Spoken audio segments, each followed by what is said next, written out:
So first, I'd like to thank Sidel. This is all your fault. Thank you, Sonia. Sidel was my inspiration for this talk today and this service. So thank you. Well, maybe they'll thank you when it's done. We'll see how everybody feels about it. But I'm going to thank you. So today is the first Sunday following Halloween, Samhain, All Saints, All Souls, and the Day of the Dead. Dia de los Muertos. Did I say that correctly? Yes. Sí. Muertos. Thank you.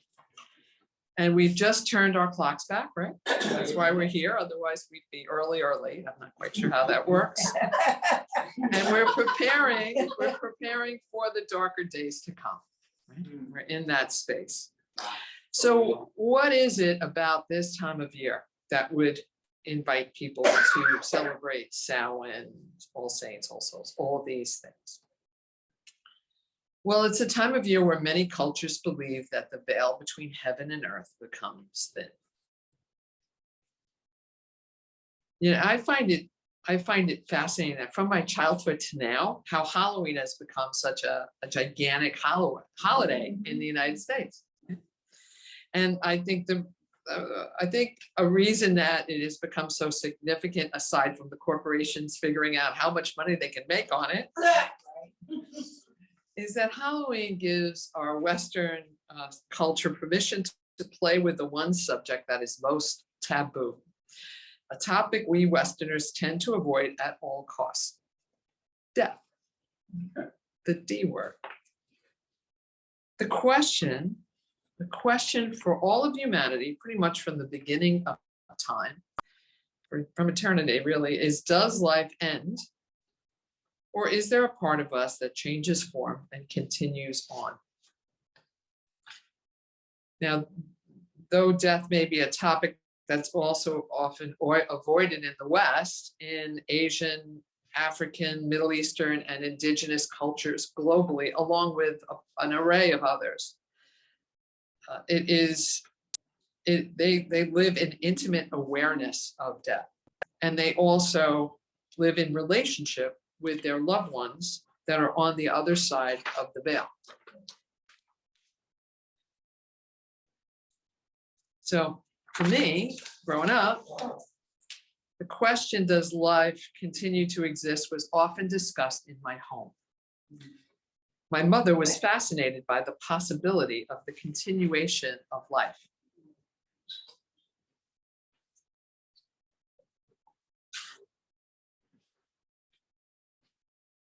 She was drawn to the work of Edgar Cayce and Dr. Raymond Moody, who wrote Life After Life.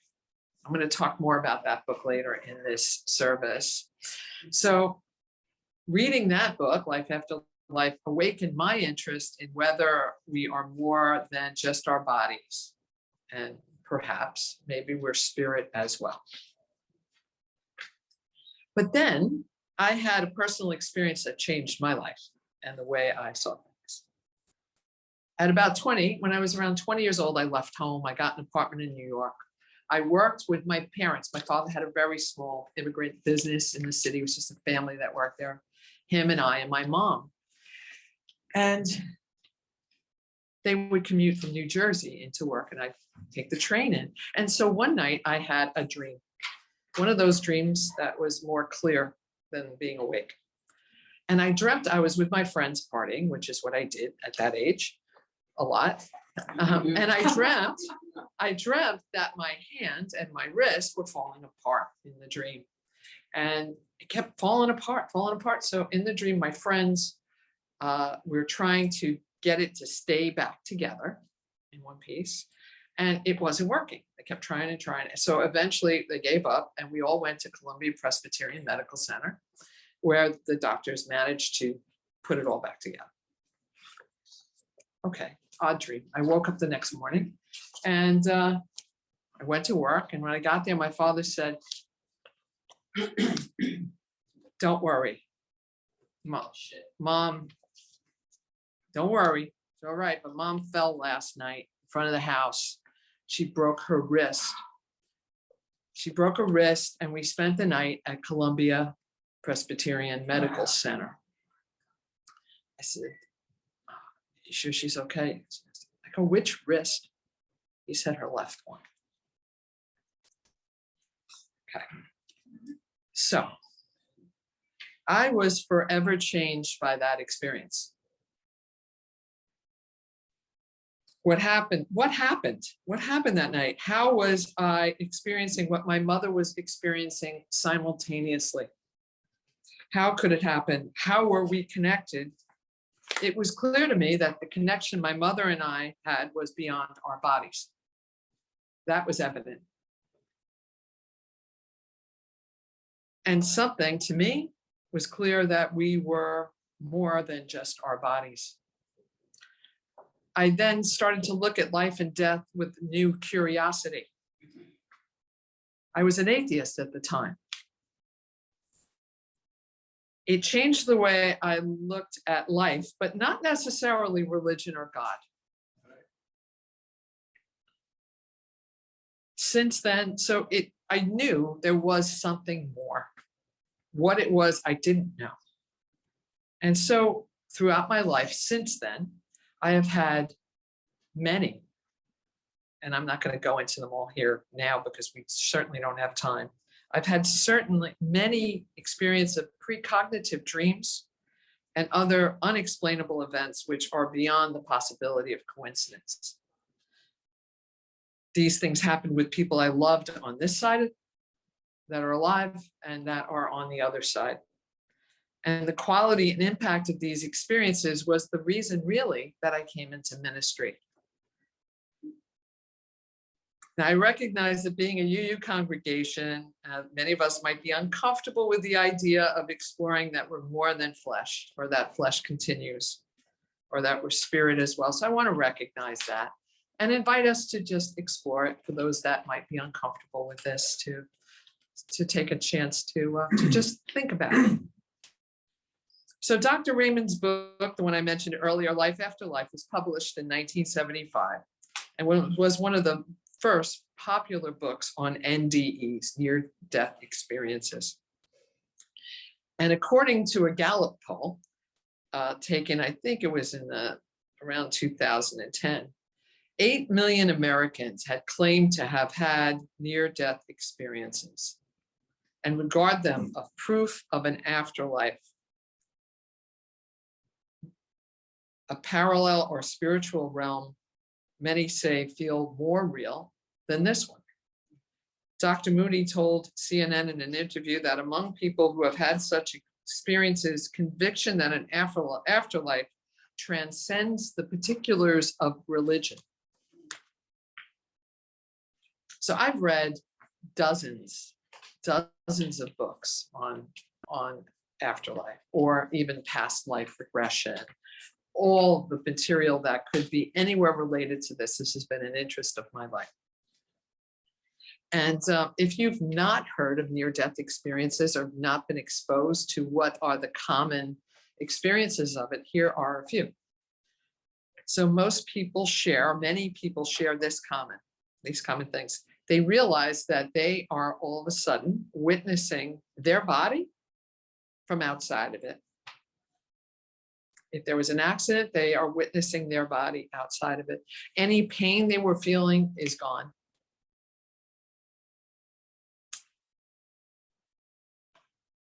People in hospitals often find themselves floating on top of the room looking down. People have also found themselves in other rooms with loved ones, witnessing their conversations on the phone or with other things that are going on. They've often been drawn towards a white light. They've often had feelings of love that is more than they could even imagine on earth, or peace. They've often been greeted by loved ones on the other side. And then there's often an awareness that they have to go back to their bodies and usually don't want to because it feels so good over there.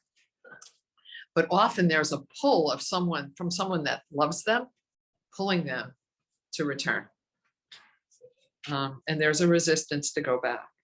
And almost all people that have a near-death experience completely lose their fear of death. These experiences, now there's more details to some of these, but I don't want to go into all the general stuff, and we could be here all day. But these experiences are not new to humanity.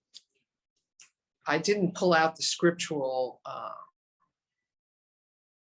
parts. There are parts in the first and second testaments that point this out of near-death experiences, but there's also paintings that have been done throughout history that point to near-death experiences. One, for example, is a painting called The Ascent of the Blessed, and it's by Bosch, and it was painted around 1510, and it is of a tunnel with a white light at the end, with a being on the other side, exactly what people that have had near-death experiences describe. So what I think is really interesting, especially for us, that it might be scientifically oriented or maybe not specifically religious, is that we live in a time now where science and spirituality are coming to find a place to meet. Scientific evidence now supports and has pointed out and validated near-death experiences. People have come back from being flatlined and have expressed what somebody had said or done in another room, or have described the instruments that were used to save them visually. They saw them. Because nobody in the room mentioned what they looked like. How could they have known? They weren't people that had that knowledge. One woman has a near-death experience, was flatlined. And when she returned, she said she had felt she was on the roof and that she was enjoying the beauty of everything around her and noticed something red at the corner of her eye and realized it was a shoe. And when she came back, she described this to them, and of course they're not really believing it. Somebody goes up on the roof, and what did they find? And multiple people have shared this story: a red shoe.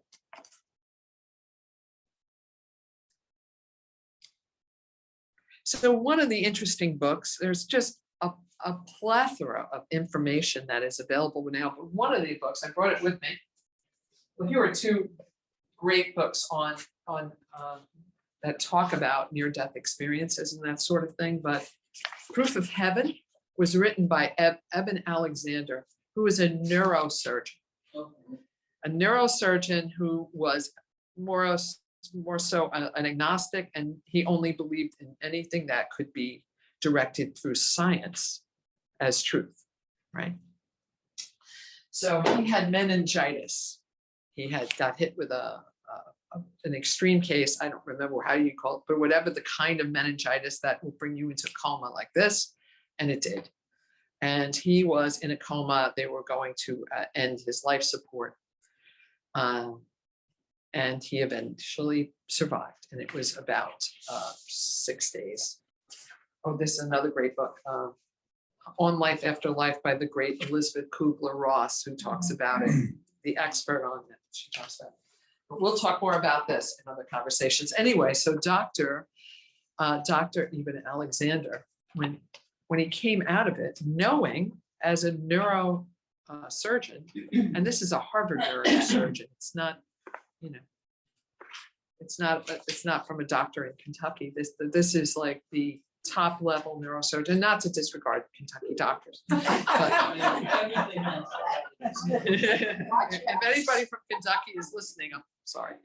But he knew that it was impossible for him to have these kinds of visual and mental dreaming in the state he was in, because that part of his brain had shut down.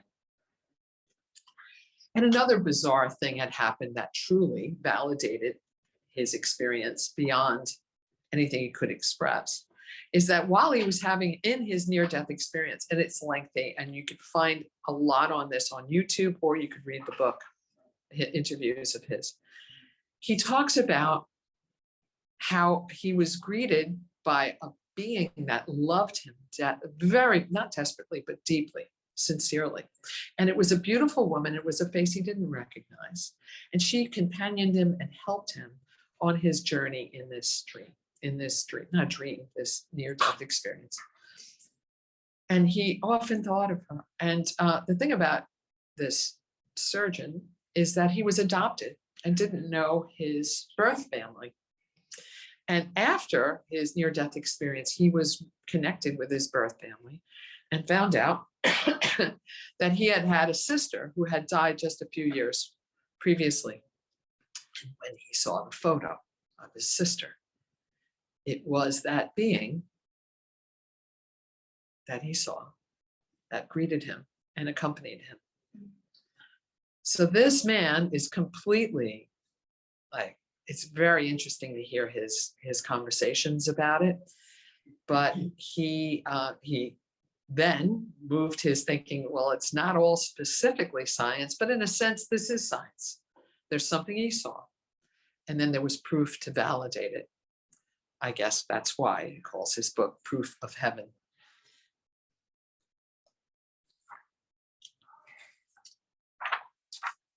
He shares in an interview with Newsweek in 2012 that his experience convinced him that his consciousness, he calls the soul or the self, exists somehow separate from the mind and can move to other dimensions on its own.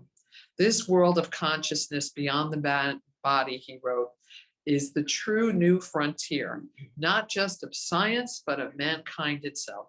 It is my profound hope that what happened to me will bring the world one step closer to accepting this.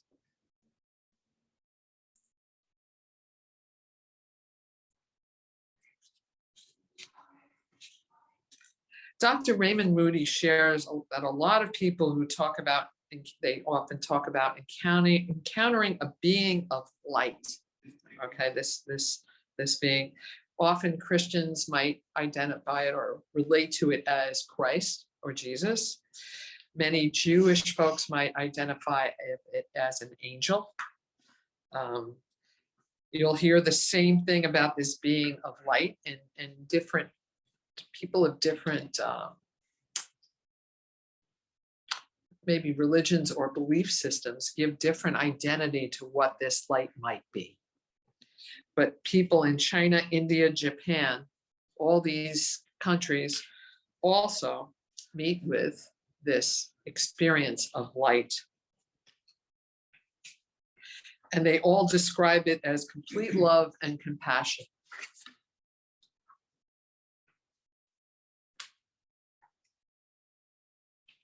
So as I mentioned earlier in this talk, Asian, African, Middle Eastern, and indigenous cultures all have an open relationship with death. And I believe it's because they live their life in relationship with their ancestors. They don't have the fear that many of us in Western culture might have. Because fear is always what we don't know. Right? You're always as afraid walking into a room where there's a light inside. But if there's no light, we are very frightened, right? To walk into a room of complete darkness. We don't like what we don't know. We don't expect. But in these cultures, many reach out to their ancestors for direction. And they wait in awareness and silence for answers. It's the common practice. If you study the Aboriginals, they do something called dream time. They use they don't have maps, they use their ancestors to show them where to go. They go to their ancestors. It's quite phenomenal, very interesting. And for many of these people, and I think for me, paying attention to those things that happen in our life that are more than a coincidence is something to truly consider. For me today, I'm not going to go again into all the things that have happened in my life, but I feel like I am constantly in relationship with my father, who brings validation to me of our connection all the time. And the home I live in was my parents'. My father's gone almost 30 years. There is just one rose bush that's pretty much dead. That was the one that he would cut flowers from. It's the only one left that he would give me. Leave them on my car. And I haven't seen a flower on that bush in a year. And today, and I've said to him lately, "Come on, Dad, I need to hear a little more from you." As I'm getting ready to leave, I look out the window and there is a perfect rose in the middle of Dad's rose bush for me as I come to talk about the afterlife. I'm like, all right, Dad, thanks. I'll show you the picture afterwards.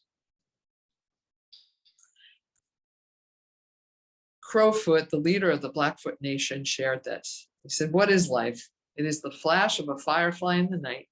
It is the breath of a buffalo in the wintertime. It's the little shadow that runs across the grass and loses itself in the sunset.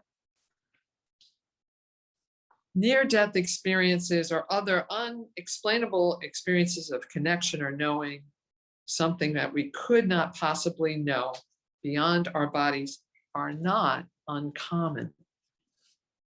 As I've mentioned, that these are common for me in my life, as I've just shared with you all. So I called this talk, Now You See Me, Now You Don't, because most of us know now you see me, now you don't, as the expression that was used by illusionists back in the day, right? When all of a sudden you couldn't see them. Where were they? They were still there. You just couldn't see them.